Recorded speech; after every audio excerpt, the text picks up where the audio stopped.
Let me ask you something. If inflation is supposedly coming down, why does everything still feel so expensive? Groceries, rent, insurance, utilities. Even if your paycheck went up, it probably doesn't feel like you're getting ahead. And here's the important part. That feeling is not irrational. And it's not because you're bad with money. Today, I want to explain why inflation feels worse than what the official numbers show, and why that gap between the data and your experience keeps growing. Most people think inflation is a simple concept. Prices go up, inflation goes up, prices stabilize, and inflation goes back down. But real life doesn't work that cleanly. The inflation you feel every day is very different from the inflation measured in reports.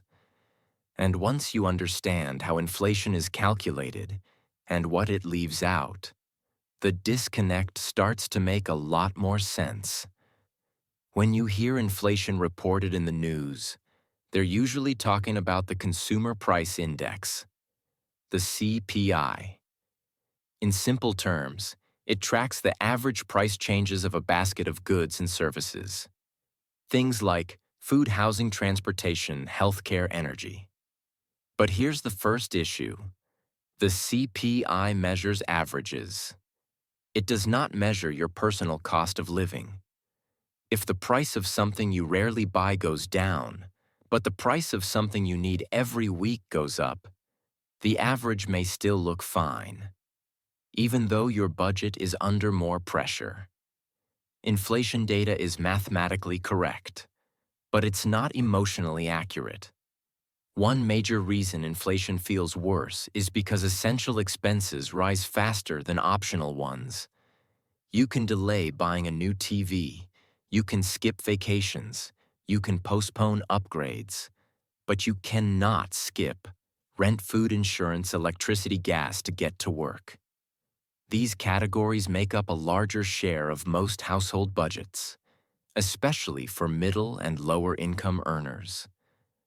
When essentials rise faster than the overall average, people feel squeezed even if inflation looks moderate. This is why two people can experience the same inflation report very differently. If your spending is concentrated in essentials, your personal inflation rate is likely much higher than the official number. There's another subtle but important distinction. Inflation measures how fast prices are increasing, not whether prices are high. If inflation slows down, that does not mean prices go back down. It simply means they are rising more slowly. So when inflation drops from, say, 8% to 3%, prices are still going up, just not as aggressively.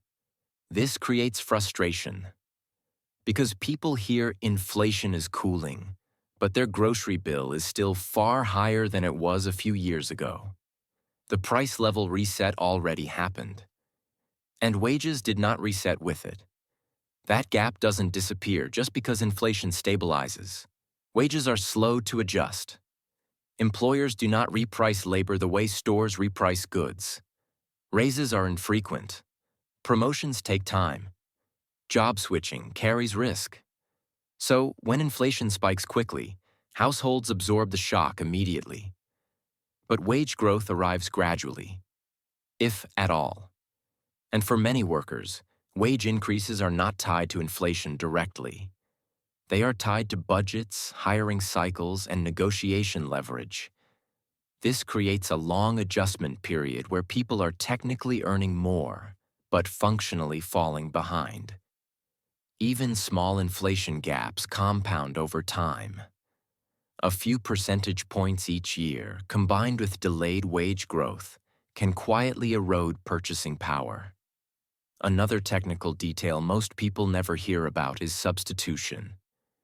If beef gets too expensive, the CPI assumes consumers buy chicken instead. If brand name products rise too much, the index assumes people switch to cheaper alternatives. On paper, this lowers reported inflation. In real life, it means people are adapting downward. The data treats substitution as neutral. Consumers experience it as compromise. You are not better off because you replaced higher quality goods with cheaper ones. You adjusted because you had to. And over time, these adjustments accumulate into a lower standard of living, even if inflation statistics remain controlled. Another reason inflation feels disconnected is because inflation is not evenly distributed. Housing costs vary dramatically by region. Transportation costs depend on geography. Energy prices fluctuate locally. But national inflation numbers smooth these differences out. If you live in a high-cost area or rely heavily on driving or rent instead of owning, your experience can diverge sharply from national averages. This creates a situation where official data feels dismissive, not because it's wrong, but because it's impersonal. There's also the issue of asset inflation.